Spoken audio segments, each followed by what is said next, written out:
When two guards tried to move a black Marine from his son's graduation, no one expected 6 Navy SEALs to rise from the crowd and stop the entire room without saying a word. Solomon Drayton didn't expect anyone to recognize him when he pulled into the parking lot behind Elmridge High. The building looked like most high schools in smaller Texas towns: weathered red brick, a few flags fluttering over the entrance, kids loitering near the gym doors. It was already crowded. Parents in dress shirts, siblings holding signs, a grandmother leaning on a walker. It was all there. He parked his Dodge Charger near the chain-link fence and stepped out, smoothing the lines of his deep blue Marine uniform. His boots were polished to a mirror shine, not because he was trying to show off, but because there were things he didn't know how to do halfway. He looked around. His posture stood out, upright and firm. His face, though calm, carried the stillness of someone who had seen life from too many angles. He had driven 8 hours from Temple to make it to his son's high school graduation. He could have flown, but the Charger was his wife's favorite car, and even after her passing 2 years ago, he still felt closer to her on the road. Solomon opened the car door and pulled out a small photograph from the glove compartment. It was old and worn, with a slight tear in the corner, his wife holding Tyron when he was just a baby. He slipped it into the inside pocket of his jacket. "I promised you," he said softly. "I wouldn't miss it." The walk to the entrance was slow and intentional. Every step carried meaning. His chest filled with something he didn't have a name for, but it lived somewhere between pride and ache. Inside, the gym was packed. Metal chairs filled the floor, bleachers already overflowing. The air smelled faintly of concession popcorn and floor wax. It was noisy, chaotic, alive. Solomon showed his printed ticket to a volunteer near the door, a short man with a clipboard and headset. The man squinted at it, nodded quickly, and pointed toward the 3rd row on the left side. "You're good to go. Family seating, up front." "Appreciate it," Solomon said, his voice steady. He made his way to the row, catching glimpses of other families as he passed. Some folks looked at him, did a double take at the uniform, then turned away like they hadn't. One woman gave him a small smile, then whispered something to the man beside her. Solomon didn't react. He'd been black, tall, and in uniform for a long time. He knew what some looks meant and what others didn't. He found his seat and sat down. The chair was plastic, slightly wobbly.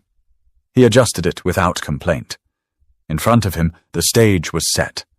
Banners hung across the gym wall, Class of 2024 in big silver letters. A few school board members stood near the podium, checking notes. Solomon glanced at the rows of students lined up at the far end of the gym. Tyron was somewhere in the middle, tall, lanky, with his mother's eyes. 18 years gone just like that. He remembered holding him the night he was born, still in uniform, dirt still under his fingernails. He'd flown in from Okinawa with only 4 days' leave. And now, here they were. He sat still, barely blinking, soaking in the moment. Behind him, people continued filing in. Chairs scraped, programs rustled, someone laughed too loud. A man dropped his coffee and muttered under his breath. None of it touched Solomon.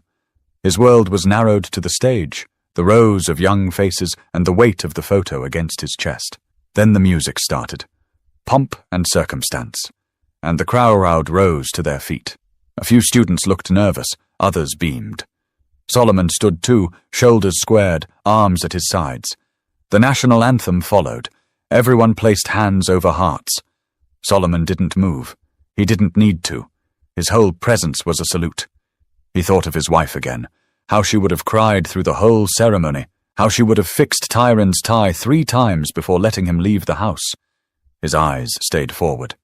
But as the last note of the anthem faded, 2 uniformed men began walking down the side aisle, and they were heading straight for him. The 2 security guards moved with purpose. They weren't police. Their badges read Harlan Security Services, and their uniforms were standard. Black polo shirts tucked into cargo pants, earpieces, radios on their belts. Neither of them looked older than 30. One was short and wide-shouldered, with a shaved head and a tight expression. The other was taller, lanky, and chewing gum like he had somewhere better to be. Solomon noticed them right away, but didn't flinch. His training taught him long ago that stillness was often more commanding than movement. He kept his eyes forward, his hands resting loosely on his thighs. The shorter guard stopped beside him and leaned down just enough to be heard. "Excuse me, sir," he said in a low voice. "We're gonna need you to come with us." Solomon slowly turned his head. "Is there a problem?" The tall one stepped forward. "Yeah, this section's for families of graduating seniors." Solomon blinked, then reached into his coat pocket and pulled out the same printed ticket he'd shown at the door. "This is my seat. 3rd row, left side. Family seating." "Confirmed." The shorter guard didn't even look at the ticket. "We got told it's full." Solomon didn't move. "It was full when I sat down too. You want to tell me who gave that order?" The tall guard shifted uncomfortably. He wasn't expecting a calm, clear voice. "Look, it's not a big deal. There's some extra seats in the back. Let's not make this anything it doesn't have to be." Solomon's eyes narrowed slightly. Not with anger, just quiet calculation. "I drove 8 hours to watch my son walk across that stage. I'll be sitting right here." A few heads had started turning. A woman 2 rows over nudged her husband and nodded toward them. Someone in the bleachers tilted their phone slightly, maybe recording. The short guard straightened up and looked around. "Sir, I'm going to ask one more time." "You can ask all day," Solomon said, his voice lower now, firmer. "I'm not moving." The tall one sucked his teeth. "Maybe you'd be more comfortable in the back. That's all we're saying." And there it was. Solomon looked at him fully now.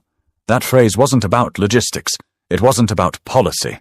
It was about something older, something quieter, something that had followed him all his life in boardrooms, waiting rooms, front porches, and even the base cafeteria, just behind a smile, just under a whisper. He didn't respond. The air shifted around them, the way it does when people start sensing a line has been crossed. The short guard noticed it too. He adjusted the radio on his hip and muttered something into the mic, never breaking eye contact. Solomon stayed seated, staring forward like the conversation had ended, because for him, it had. A woman seated beside him, older and pale-skinned, leaned slightly toward him and whispered, "Don't you let them move you."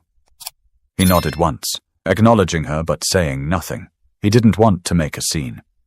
He wanted to watch his son graduate like any other father, but the guards weren't finished. The tall one lowered his voice again. "Look, you got a problem. Take it up with the school office. We got our orders." Solomon turned his head toward him once more. "You have a name, son?" The guard blinked. "It's Officer Malley." "Not officer," Solomon replied. "You're private security." The other one stepped in.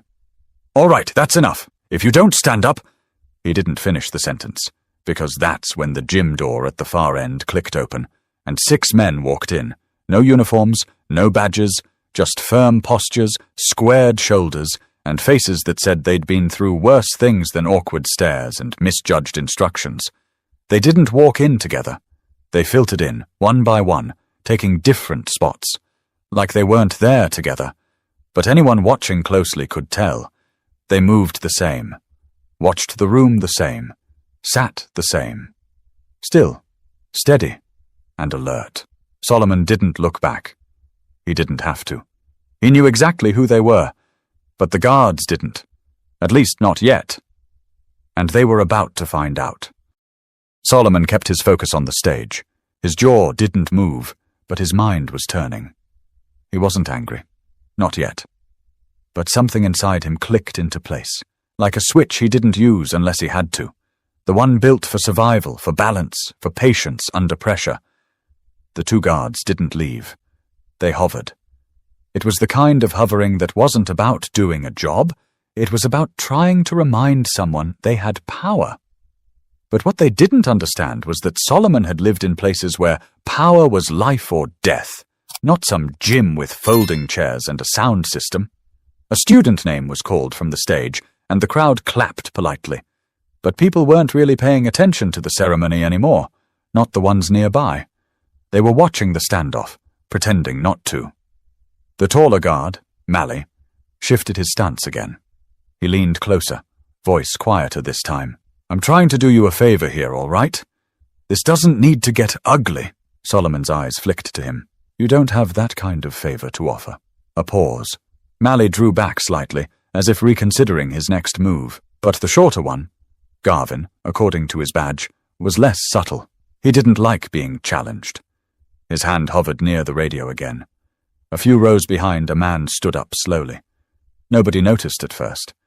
He didn't say a word, just crossed his arms and stared. Clean-shaven, broad frame, eyes sharp. He took a seat near the aisle without removing his gaze from the scene in front of him. A second man stood up on the opposite side of the gym. Same posture, calm, intentional. Then a third. They didn't speak. They didn't need to. Solomon knew them all. He didn't turn to look because his instincts didn't require confirmation. He had led these men through mud, gunfire, and silence darker than most people could imagine. Garvin leaned down again, this time with something in his voice that wasn't there before. Listen, man, you're making this into a situation. Solomon turned his head, slowly and deliberately. And you're not listening. Garvin's hand twitched toward the radio again, but before he could say a word, a voice broke the tension from 10 feet away. Is there a reason this man's being bothered? It was clear. Calm. Controlled. The kind of voice that doesn't rise to get attention. It drops just enough to make everyone else stop talking. It came from a man standing in the center aisle. Tall, salt and pepper beard, fitted black coat over a grey shirt. His name was Creed Marston. He was the one Solomon had pulled from the wreckage in Kandahar, dragging him across 200 yards of sand while bullets rained down like gravel. Garvin looked up, caught off guard. Who are you? Creed didn't answer. He stepped forward once. I asked you a question. Mally raised a hand. Sir, we've got this under control. No, Creed said, sharper now. You don't. Another man stood up from the far bleachers. Then another. 4 of them now. Solomon remained seated, still quiet. The entire left side of the gym was now watching openly. A boy pointed. A teacher tried to wave attention back to the stage, but nobody was looking at the diplomas anymore. Creed took one more step forward. You're embarrassing yourselves, and you're one breath away from making this worse. Garvin glanced at Mally, who looked less confident by the second. It was clear now. They hadn't expected backup. Especially not backup like this. I don't care what your orders were, Creed said. You don't put your hands on that man. You don't tell him to move. You don't ask again. The silence in the gym felt tight. The kind that didn't come from fear, but respect. A quiet respect that started to swell as more people realized what was happening. Solomon finally looked up at Creed and gave the smallest nod. Not a thank you. Not a request. Just recognition. Creed's eyes softened for a moment. Then he stepped back and took his seat again, arms folded. But the tension hadn't left the air. Not yet. And the people watching were waiting to see what the guards would do next. The gym faded. The stage, the banners, the faces, all blurred into the background of Solomon's mind. His eyes were still open, but his memory yanked him backward. 15 years ago, Afghanistan. It was late afternoon in Kandahar province. The sun didn't set gently there. It crashed down like a hammer, turning the sand to rust and the air to steel. Solomon, a gunnery sergeant back then, had just finished briefing his unit when everything went sideways. A roadside IED blew under their convoy, flipping the lead Humvee like a toy. Dirt and metal rained down before anyone could scream. Then came the gunfire. Not scattered. Coordinated. Solomon didn't think. He moved. He ducked behind what was left of a door frame, surveying the chaos. Smoke clouded the edge of the valley, but he saw 6 men down, trapped behind the burning wreckage of a second vehicle. Most were pinned. One was already trying to crawl forward, dragging another by the vest. That was Creed Marston. He had just 3 months in country and a bullet through his thigh. Solomon bolted. No hesitation, no radio call. He ran through open ground, dodging bursts of gunfire, sliding into cover behind a blown axle. Creed looked up, blood on his temple, gasping. You're bleeding, Solomon had said. You noticed? Creed coughed. Solomon grabbed the straps of the downed soldier beside him, Enrique Soto, and began pulling. Creed pushed from behind, wincing with every inch. "Where's Devers?" Solomon shouted. Creed pointed weakly. "Left side, under the hood." That's when Solomon saw him. A young SEAL pinned under part of the engine block, leg trapped. He was yelling for help, but too far gone to move. Without pausing, Solomon told Creed, "You keep low and move when I move." Creed nodded. That's when he really started to understand what leadership looked like. Solomon sprinted across again. His foot hit gravel, then bone, but he didn't stop. He slid to Devers, crouched low, and gripped the edge of the mangled hood with both hands. It wouldn't budge. "Gunny, don't!" Devers shouted. I'm good! You're not staying here." Solomon braced one foot, dug deep, and lifted. His shoulders strained, his ribs ached. The metal groaned, but it rose, just enough for Devers to yank his leg free. They fell back together, crawling toward the ridgeline. Gunfire cracked overhead. Creed returned with Soto limping on his good leg. 2 others followed. Lim and Horton, faces blackened with ash, rifles at the ready. When the firing stopped, there were no cheers, no victory speech, just silence and breathing. All 6 of them were alive. Solomon was the last to check out. He stayed on rear watch until the dust settled and the medevac arrived. He didn't speak for a long time after that. But Creed remembered. They all did. After that day, there was never a doubt. If Solomon asked for anything, anywhere, anytime, they'd be there. No matter what. Back in the gym, Creed sat quietly in his chair, eyes fixed on the guards still standing near Solomon. He wasn't thinking about war. He was thinking about promises. The man who had dragged him out of a war zone was now being harassed in front of a high school stage for trying to watch his son graduate. He clenched his fists. Another SEAL, Javier Meeks, walked in and sat 4 rows back. Then Zachary Wells found a spot along the right side bleachers. They didn't speak. They didn't need to. Solomon glanced toward the back of the gym now, just briefly. His eyes met Meeks. That was enough. But the guards didn't understand what those looks meant. Not yet. And the moment they made the next move, they'd learn real fast. The ceremony pressed on, at least on the surface. Names were still being called. Families clapped, some too loudly, trying to cover up the tension that now thickened the air. But the attention had shifted.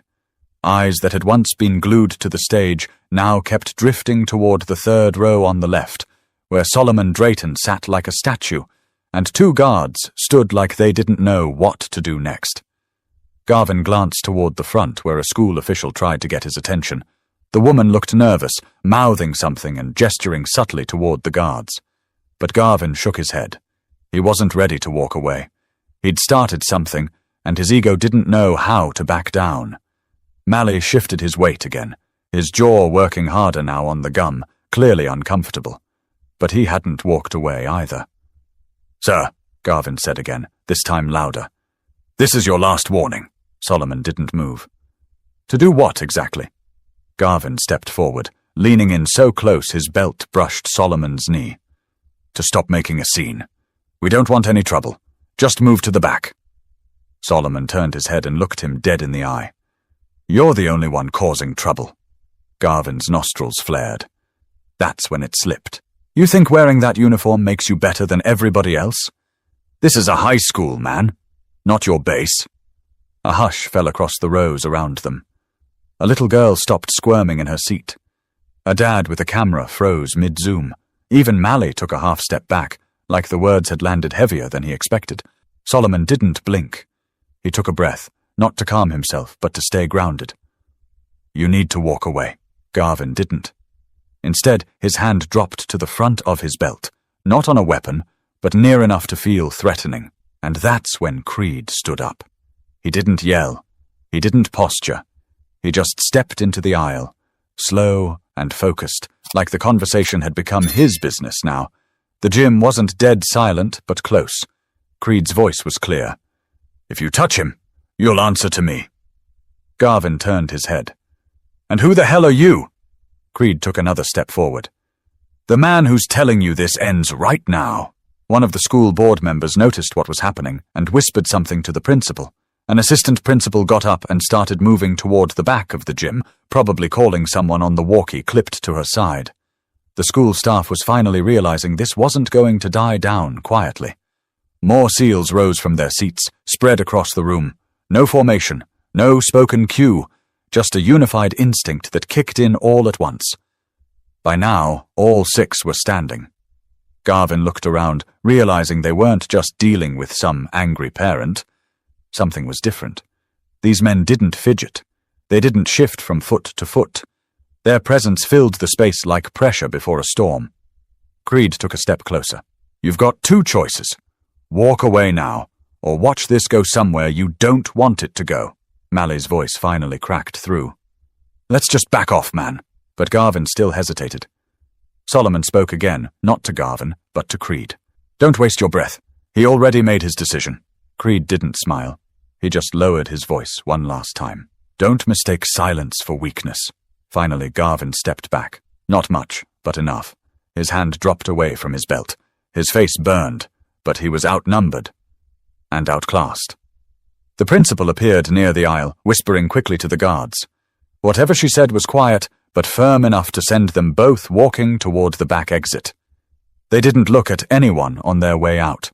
Solomon exhaled, slow and steady. Creed sat back down without a word. All 6 SEALs remained standing.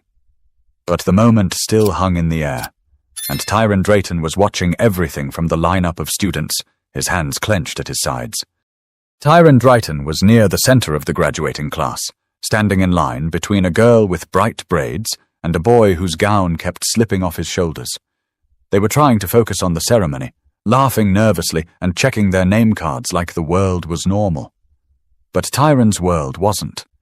He had seen the 2 guards walking toward his father from the minute the anthem ended. At first he thought maybe it was just routine. Maybe they were helping someone find a seat. But something in his chest told him different. Then he saw the way his dad sat. So still, so composed, but locked in. He'd seen that look before. The same one he'd caught when he was 12 and came home crying because someone at school had said something they shouldn't have. His dad didn't raise his voice then either. He just sat with that same expression, like steel that refused to bend. Tyron kept his eyes on the scene as best he could. From his place in line, he couldn't hear what was said, but the body language told him enough. He saw the guards standing too close, saw his father calmly staying seated, and then he saw a man stand up, a tall guy in a dark coat. And somehow Tyron knew. That wasn't just a parent. That man knew his father.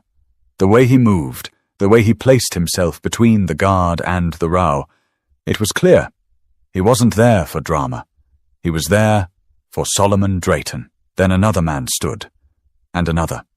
It wasn't loud, but it was like the temperature in the room shifted. Everyone was watching now. Tyron's heart beat faster. He wasn't scared. He was something else, torn between pride and fire. He had grown up hearing pieces of his dad's service stories, not the gory parts. His dad kept most of those to himself. But bits here and there. A buddy who sent Christmas cards every year. A scar that came from somewhere out in the dust. A box in the garage marked Kandahar that nobody ever opened. He never knew the names, never saw the faces, but now they were here, standing like they'd been waiting for this moment, like they'd never stopped having his dad's back. Tyron blinked hard, pushing down the burn behind his eyes. He didn't want to cry. Not here, not now. The line moved forward. A few names were called. The clapping picked back up slowly, like someone had hit play again after a pause. But the room wasn't the same anymore. The energy had shifted. It wasn't about balloons or banners now. It was about respect. One of the assistant principals tapped Tyron's shoulder and said something he didn't hear. He just nodded. The student next to him leaned over and whispered, "That your dad?" Tyron didn't say anything. He didn't have to. The entire gym had seen it. And now, everyone in that building understood what kind of man Solomon Drayton was. In the audience, Creed remained standing. He didn't look around for approval. He wasn't scanning for attention. He was watching Solomon, still seated in the same plastic chair, hands resting on his lap, eyes locked on the stage like nothing had happened. But something had. The rest of the SEALs stayed on their feet too, not posturing, just present. Their silence spoke louder than any microphone ever could. A few parents clapped louder now with each name, almost as if they were trying to make up for the tension earlier. The gym had become a living thing, stirred awake by a moment of injustice, held steady by the weight of honor. Solomon remained still, not defiant, not bitter, just present, a father watching his son take one more step into adulthood. But the moment that would break through all of it was still coming, and when Tyron's name was finally called, the room wouldn't be able to pretend anymore. The line was moving faster now. Some students were still fidgeting, adjusting caps, whispering jokes under their breath, trying to enjoy the moment. But Tyron wasn't in that space anymore. His mind kept flashing back to his father, sitting alone, surrounded by faces, but completely centered in that chair like it had been built just for him. There was something about how he held himself, calm, quiet, unshakable, and something about the way those men, those warriors, rose around him without needing to be asked. Tyron realized for the first time that he didn't really know the full weight his father carried. Sure, he'd seen the pictures, the medals in the old wooden box, the folded flag tucked into the bookshelf in the living room. But those things never really spoke. They just sat there like relics. Today they walked. Today they stood. The assistant principal called out the next name, then another. Tyron was 3 people away from the stage. He wiped his palms on his gown, tried to slow his breathing. The girl in front of him turned and grinned nervously. "You ready?" Tyron smiled a little. "More than you know." He stepped forward. On the other side of the gym, Solomon leaned slightly forward. His eyes never left the stage.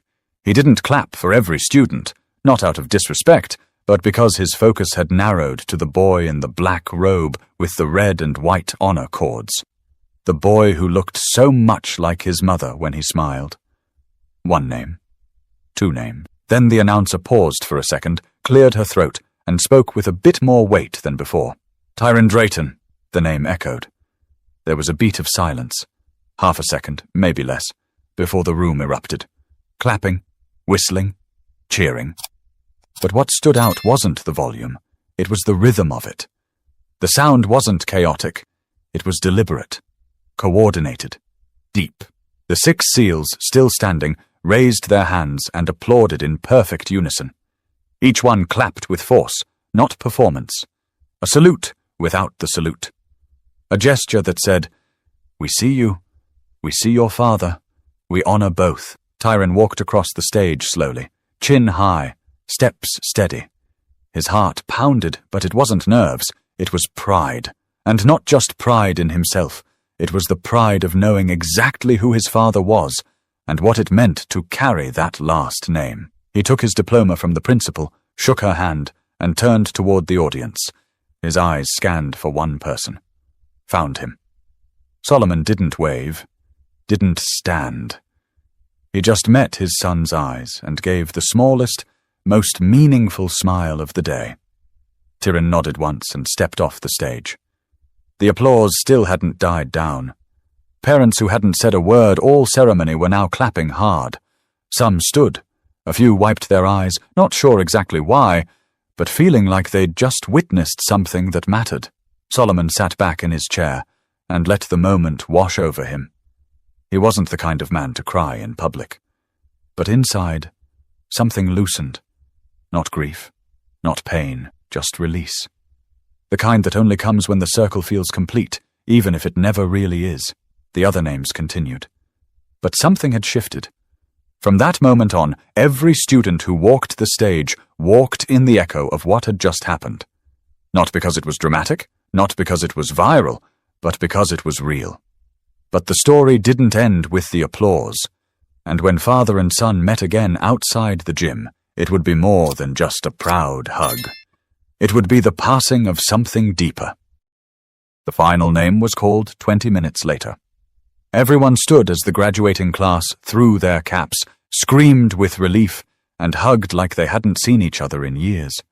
Phones went up, cameras clicked, and balloons bobbed above the crowd as the students began filing out through the gym's double doors toward the back lot. Solomon didn't move right away.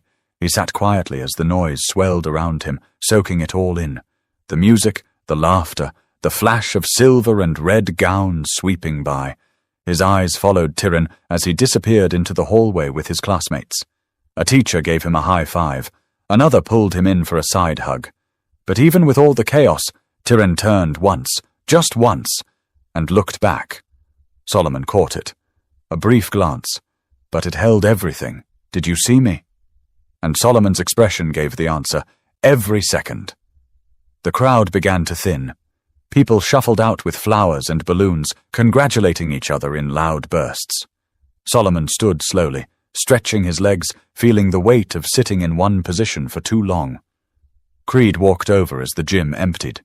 He didn't say anything at first, just looked at Solomon, then toward the exit. "You okay?" Creed finally asked. Solomon nodded. "I've been through worse." Creed smiled slightly. "Yeah, but it still shouldn't have happened." "No," Solomon said. "It shouldn't have." Another SEAL, Javier Meeks, joined them. "We tried to stay low-key, but once that guy put his hand near his belt—" Solomon raised a hand gently. "You all did what needed to be done. That was enough." The three men stood there for a few seconds longer, letting the noise drain from the room. Then Solomon said, "I want to see my boy." Outside, the sun was fierce against the concrete, casting long shadows from the bleachers onto the back lot. Students were scattered in small clusters, posing for photos, throwing their caps again, calling out to relatives. Tiran stood near the flagpole, his gown half unzipped, the diploma folder in one hand and his phone in the other. When he saw his father approach, he stopped mid-conversation. The crowd around him faded into the background. They met halfway. Tiran was the first to speak. "You okay?" Solomon nodded. "You? Yeah," Tiran said, then looked down for a second. "They tried to move you." "I know." Tiran's jaw flexed. "I was ready to walk off that stage, Dad. I swear I was 2 seconds from saying something." Solomon placed a hand on his son's shoulder. "And that's why you didn't." Tiran looked up. "What do you mean?" "Because you knew I could handle it. And because you handled your moment like a man. You didn't let anybody take it from you." Tiran held his breath for a second. "Who were those guys that stood up?" Solomon glanced behind him. The 6 SEALs were now outside, too, gathered near the exit, talking quietly. They weren't looking for attention, just keeping an eye out, like always. "They're men I bled with, men who know what loyalty means," Solomon said. "Men who don't forget." Tiran nodded slowly. "That was powerful. It was necessary," Solomon replied. "Sometimes silence is louder than shouting, and sometimes standing up without speaking says more than 1,000 words." For a moment, neither of them said anything. Then Tiran smiled. "You gonna tell me those war stories now?" Solomon chuckled. "Some of them. You're old enough for the real parts now." They stood there, shoulder to shoulder, not just father and son. 2 men connected by something that couldn't be explained, only lived. Across the lot, Creed raised a hand. Not a wave, just a gesture of respect. Tiran returned it without hesitation. The sun kept climbing, but for the Drayton men, time moved differently now. But one more moment remained, because after all that, the real lesson hadn't yet been spoken aloud.